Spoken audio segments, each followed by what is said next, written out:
नमस्कार साथियों भारत के पड़ोसी नेपाल के अंदर इस वक्त हालात काफी खराब हैं। प्रोटेस्ट वहां पर जारी है, लगातार प्रदर्शन चल रहा है और कहा जा रहा है कि इस प्रदर्शन में अब तक 8 से 9 लोगों की मौत हो चुकी है और 80 से ज्यादा लोग घायल हैं। बिल्कुल डेटा यहाँ पे अभी तक का बताया जा रहा है। जिस वक्त ये वीडियो रिकॉर्ड हो रही है उस वक्त 9 लोग इस प्रदर्शन में अपनी जान गंवा चुके हैं। इस बार जो प्रदर्शन का मुद्दा है वो प्रो मोनार्कियल प्रोटेस्ट नहीं है या फिर हिंदू राष्ट्र की डिमांड नहीं है। इस बार नेपाल का युवा सड़कों पर उतर आया है।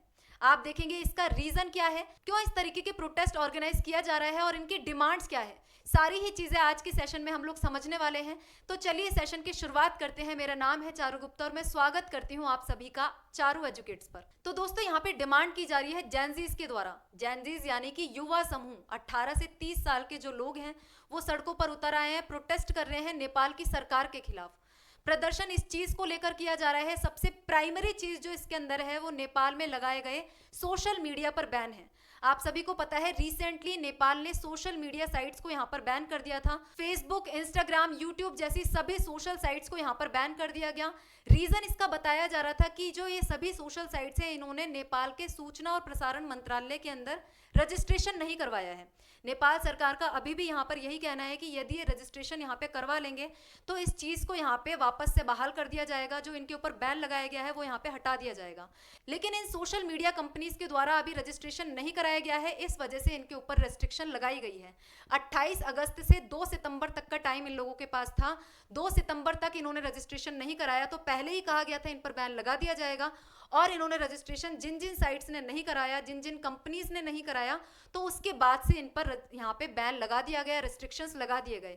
इसमें जो मेजर साइट्स हैं जैसा कि मैंने आपको बताया, इंस्टाग्राम है, फेसबुक है, इसके अलावा यूट्यूब, ये सभी सोशल साइट्स इस वक्त नेपाल में बैन है। इस वजह से प्राइमरी रीजन है कि नेपाल का युवा आज के समय परेशान है। आप सभी जानते हैं कि आज के टाइम पे सोशल साइट्स की, सोशल मीडिया प्लेटफॉर्म्स की क्या वैल्यू है। इस चीज को लेकर नेपाल का युवा सड़कों पर उतर आया है। इसके साथ ही अब ये प्रोटेस्ट और आगे बढ़ चुका है। उनका कहना है कि पहली चीज तो ये कि आपने सोशल साइट्स पर इस तरीके से ब्लैंकेट बैन लगा दिया, ये चीज गलत है, इसको अभी के अभी वापस से बहाल किया जाए। दूसरी चीज, नेपाल के अंदर जो करप्शन है, नेपाल के जो लीडर्स हैं पूरी तरीके से करप्ट हैं। यहाँ का एडमिनिस्ट्रेशन, यहाँ की सरकार पूरी तरीके से भ्रष्टाचार से भरी हुई है। तो ये जो भ्रष्टाचार है ये भी नेपाल में खत्म होना चाहिए। ग्रेटर अकाउंटेबिलिटी की डिमांड यहाँ पे यूथ के द्वारा की जा रही है। तो ये सभी मुद्दे अब एक साथ यहाँ पे सामने देखने में आ रहे हैं, जिसकी डिमांड्स यहाँ पे यूथ के द्वारा की जा रही है। बहुत सारे आप लोग देखोगे यहाँ पे इस तरीके से संसद भवन के अंदर घुस गए, पूरी तरीके से सेना यहाँ पे लगाई गई है। इसके साथ ही नेपाल में आप देखोगे 12 बजे से लेकर 10 बजे तक कर्फ्यू भी यहाँ पे घोषित कर दिया गया है, क्योंकि स्थिति यहाँ पे काफी खराब है। ऐसी आपको सिचुएशन वहां पे देखने को मिल जाएगी। देखो इस तरीके से यूथ वहां पे प्रोटेस्ट कर रहा है और यूथ नेपाल की संसद भवन के अंदर कूद कूद के यहाँ पे घुस रहा है और वहां पे अपना प्रदर्शन इनका जारी है। आप देख सकते हो कि जेनजी मूवमेंट इन नेपाल शुरू हो चुका है और ये जेनजीज अगेंस्ट है करप्शन के और नेपोटिज्म के। नेपो बेबी नाम से इन्होंने एक कैंपेन चलाया है जिसमें कहा जा रहा है कि जो सरकार है उसके अंदर, नेपाल के अंदर ग्रेटर अकाउंटेबिलिटी या फिर ज्यादा उत्तरदायित्व की डिमांड यहाँ पे यूथ के द्वारा की जा रही है। तो इस तरीके की चीजें यहाँ पे लगातार चल रही है, प्रोटेस्ट जारी है, कर्फ्यू लगा दिया गया है। नेपाल के कुछ पूर्व सांसद हैं, विदेश मंत्री हैं, उनके द्वारा भी इस तरीके का बयान दिया गया है कि नेपाल में जो लोग कर रहे हैं, नेपाल के जो युवा कर रहे हैं, उनके पास ऐसा करने के अलावा कोई और चारा नहीं है। उनकी जो फ्रीडम ऑफ स्पीच है उसको गवर्नमेंट के द्वारा लगातार दबाया गया है और ये फ्रीडम ऑफ स्पीच को लगातार दबाया जाना ही आज इस तरीके के प्रदर्शन में बदल गया है। युवाओं को अपनी बात कहने की आज़ादी है, सरकार उनकी बात नहीं सुन रही तो उनके पास प्रोटेस्ट के अलावा कोई और चारा नहीं है। इस तरीके की बातें लगातार बोली जा रही हैं। पूर्व विदेश मंत्री के द्वारा इस तरीके की बात कही गई है, वो भी इस आंदोलन को यहाँ पे सपोर्ट कर रहे हैं। उनका भी मानना है कि यूथ जो करप्शन के खिलाफ यहाँ पे प्रोटेस्ट कर रहा है वो प्रोटेस्ट उनका सही है। अब इनकी डिमांड्स यहाँ पे क्या है?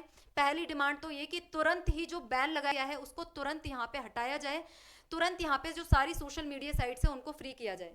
दूसरी चीज, जो नेपाल के अंदर करप्शन है, एडमिनिस्ट्रेशन के अंदर, सरकार के अंदर, नेपोटिज्म जो सरकार के अंदर चल रहा है उस पे ग्रेटर अकाउंटेबिलिटी फिक्स की जाए, ये जो करप्शन है उसको खत्म किया जाए और जो जिम्मेदार हैं उनके ऊपर कार्यवाही की जाए करप्शन को लेकर। नेपाल का एडमिनिस्ट्रेशन और नेपाल की सरकार पूरी तरीके से यहाँ पे करप्ट हो चुकी है, ऐसा यूथ का मानना है और ऐसी डिमांड्स इनके द्वारा यहाँ पे की जा रही है और इसी चीज को लेकर लगातार प्रदर्शन यहाँ पर जारी है। आगे आने वाले समय में नेपाल की गवर्नमेंट इससे किस तरीके से डील करती है ये देखने वाली बात होगी। फिलहाल के लिए नेपाल की गवर्नमेंट ने जो यहाँ पर एक्शन लिया है वो पूरी तरीके से आंदोलन को दबाने वाला है। इनके द्वारा सेना लगा दी गई है, कर्फ्यू लगा दिया गया है और जो भी प्रदर्शनकारी है उन पर लगातार फायरिंग की जा रही है, जिसकी वजह से ही मैंने आपको बताया 9 लोगों की यहाँ पर डेथ हो चुकी है और 80 से ज़्यादा लोग यहाँ पे घायल हो चुके हैं। इस तरीके की चीज़ें करना एक डेमोक्रेटिक कंट्री के अंदर आंदोलनकारियों पर इस तरीके से फायरिंग किया जाना बिल्कुल भी उचित नहीं है। जो भी यहाँ पे चीज़ें हो रही हैं डेफिनेटली जो प्रदर्शनकारी है उनका तरीका भी यदि यहाँ पे सही नहीं है तो आपको बैठकर इनके साथ यहाँ पे बातचीत करनी चाहिए। बातचीत को बैठकर ही यहाँ पे रिजॉल्व किया जा सकता है। यूथ की जो डिमांड है उसको यहाँ पे सुना जाना चाहिए और उस पर बातचीत के माध्यम से एक्शन लिया जाना चाहिए। यहाँ पे इस तरीके की फायरिंग किया जाना उचित नहीं है। आगे जाकर हो सकता है सरकार यूथ लीडर्स को बिठाकर यहाँ पे इनसे बातचीत करें। क्या क्या चीज़ें आगे होंगी सेशन के माध्यम से आपके साथ डिस्कस किया जाएगा। आज के इस छोटे से सेशन में हमने देखा कि नेपाल में इस वक्त हालात काफ़ी ख़राब हैं और हो सकता है आगे आने वाले समय में ये हालात और भी ज़्यादा ख़राब हों। तो आप लोग देखते रहिए कि नेपाल में सिचुएशन किस तरीके से बनती है। आने वाले सेशंस में हम इस चीज़ को डिस्कस करते रहेंगे। आज के सेशन में इतना ही। Thank you very much.